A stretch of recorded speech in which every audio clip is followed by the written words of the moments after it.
പ്രതിപക്ഷ നേതാവ് രാഹുലിന് മറുപടിയുമായി തെരഞ്ഞെടുപ്പ് കമ്മീഷൻ. കള്ളവോട്ടിന് തെളിവുണ്ടെങ്കിൽ രേഖാമൂലം തെരഞ്ഞെടുപ്പ് കമ്മീഷനെ സമീപിക്കണം.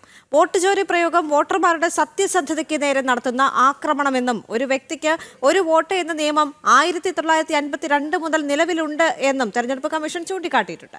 ശ്രീകാന്ത് ചേരുന്നു കൂടുതൽ വിവരങ്ങളുമായി. ശ്രീകാന്ത്, ഇപ്പോൾ രാഹുലിന് മറുപടി നൽകിയിരിക്കുകയാണ് തെരഞ്ഞെടുപ്പ് കമ്മീഷൻ. വളരെ പ്രധാനപ്പെട്ട അപ്ഡേറ്റ് എന്താണ്?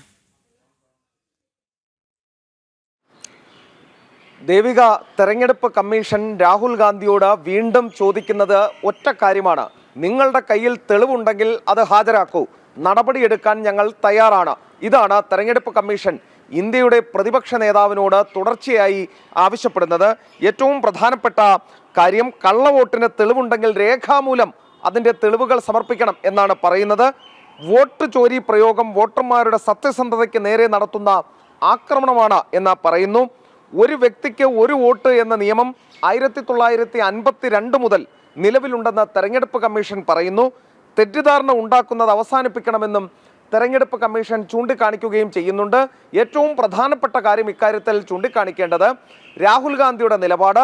താൻ ആരോപണം ഉന്നയിച്ചു കഴിഞ്ഞു, ഇക്കാര്യത്തിൽ ഇനി അന്വേഷണം നടത്തേണ്ടത് തെരഞ്ഞെടുപ്പ് കമ്മീഷനാണ് എന്ന രീതിയിലാണ്. അന്ന് മാധ്യമങ്ങൾക്ക് മുന്നിൽ അവതരിപ്പിച്ച തെളിവെന്ന് പറയുന്ന കാര്യം പോലും തെരഞ്ഞെടുപ്പ് കമ്മീഷന് മുന്നിൽ സമർപ്പിക്കാൻ രാഹുൽ തയ്യാറായിട്ടില്ല.